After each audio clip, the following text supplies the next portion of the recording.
parte de la OTAN, en una zona de frontera. Bueno, lo concreto es que Ucrania, mientras tanto, hoy informó el hundimiento de un remolcador ruso en el Mar Negro. Esto lo acaba de confirmar hace un ratito el propio presidente. Y también es cierto que se ha confirmado que Gazprom, más allá de las restricciones severas que ha implementado, Martín lo contaba hace un ratito, a el suministro de gas con el que provee a Alemania y Francia, con reducciones de hasta un 40%, le ha cortado el 50%, la mitad del suministro que le envía a Eslovaquia. Todo esto lo ha confirmado en las últimas horas. Y también es cierto lo que dijo Putin, que es el título a todas luces en el planeta, ¿no? Respecto a que la era del orden mundial unipolar se terminó. La idea de la era del orden mundial unipolar, con predominio, hegemonía norteamericana, llegó al fin. De hecho, dijo, acusó al país norteamericano de creerse el enviado de Dios. Desde el fin de la Guerra Fría dice que, bueno, esto ha cambiado ahora. Habló en el foro económico que se lleva adelante internacional en San Petersburgo, que lo tiene como principal protagonista, y allí volvió a cuestionar las sanciones que Occidente le ha aplicado a Rusia, a las que tildó de locas y desconsideradas. Pero lo de Putin a mí me parece importante esta definición, digamos, la idea de que el mundo unipolar terminó. Que en definitiva es algo con lo que comulgan muy buena parte de la inmensa mayoría de los analistas internacionales que están dando cuenta de lo que tiene que ver con el avance chino. Sí. Y, por supuesto, ya no una sola potencia, en todo caso militar, sino potencia económica, que le disputa hegemonía en todos los territorios a Estados Unidos. Digamos, el emergente, que es Europa, y por supuesto las regiones como emergentes que a todas luces están buscando también allí una idea de multilateralismo para poder crecer, entre ellas América Latina, África y Oceanía. Está en línea a esta hora de la tarde Jansen Polímata, que es analista internacional radicado en Rusia. Qué mejor que él para ayudarnos a comprender, Helio, de qué estamos hablando por estas horas.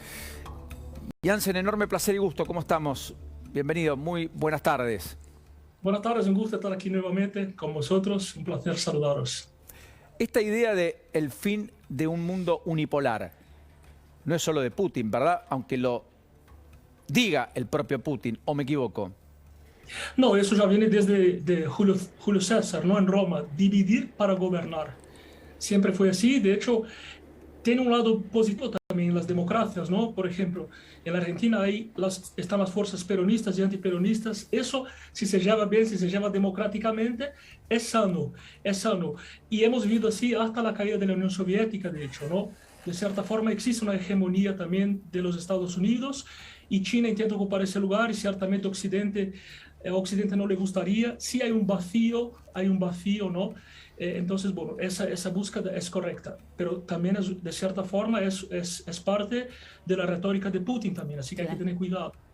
Más allá de que lo que él diga es cierto, pero también es un juego retórico, que es lo que ya estamos viviendo. Ya estamos viviendo la Guerra Fría, ¿eh? Eso ya es un hecho, ¿no? Ya llevamos 4 meses así, ya es fría esa guerra. Es interesante esto que estás marcando, Jansen, porque vos decís, bueno, es parte de la retórica de Putin.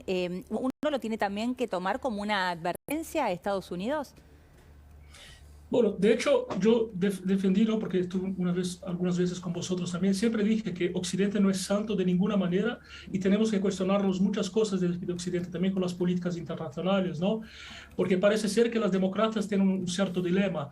Si no todas las potencias mundiales son democracias, es difícil que las democracias actúen dentro del espíritu democrático, ¿no? Por ejemplo, cómo no ser autoritario frente a países que sí lo son, por ejemplo, siendo democracia, ¿no? Entonces existe ese vacío.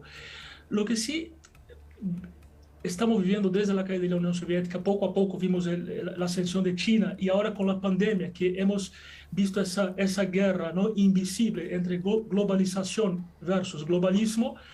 Existe en ese momento una reorganización mundial. Entonces Rusia se aprovecha también. Putin lleva 2 décadas en el poder. Ese es el dilema también de la democracia, ¿no? Los gobiernos autoritarios tienen más formas de organizarse, tiene más cohesión también, y es lo que está haciendo, ¿no?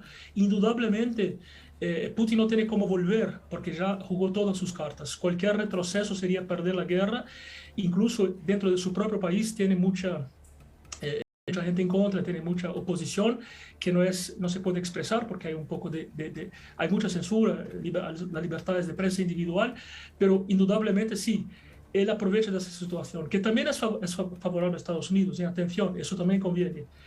Por otro lado, Putin logró de cierta forma reorganizar Europa, fortalecer la OTAN, porque lo que hizo él fue fortalecer los valores de Occidente, devolver el liderazgo a Estados Unidos.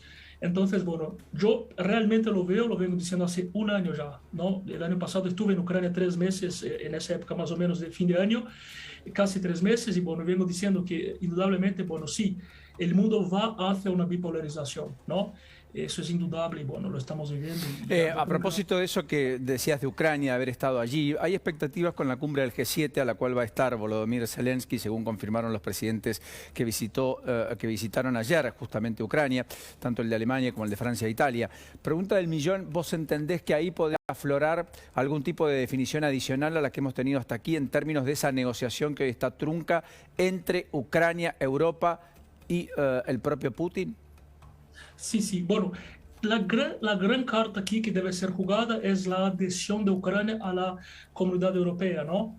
Pero no nos olvidemos que Turquía también está intentando entrar desde hace 2 décadas prácticamente, aunque Turquía ya está en la OTAN, y Turquía está poniendo trabas, ¿no? Para que, bueno, Finlandia entre a la OTAN, por ejemplo. Entonces, la gran carta es esa. Pero es un poco injustificable, ¿no? Como, por ejemplo, porque Ucrania no cumple todos los requisitos para estar en la Unión Europea. Por ejemplo, todavía tiene niveles de corrupción que no son aceptables, bajos niveles de transparencia que no son aceptables en la Unión. No os olvidéis, por ejemplo, que un país como Suiza no está en la Unión Europea porque tiene cuentas bancarias que todavía son un poco ocultas. Entonces, bueno, se produciría ahí una cierta incoherencia también, porque ¿por qué Rusia puede dar, por qué Ucrania puede dar entrada a la Unión Soviética, a la Unión Europea? Y Turquía no.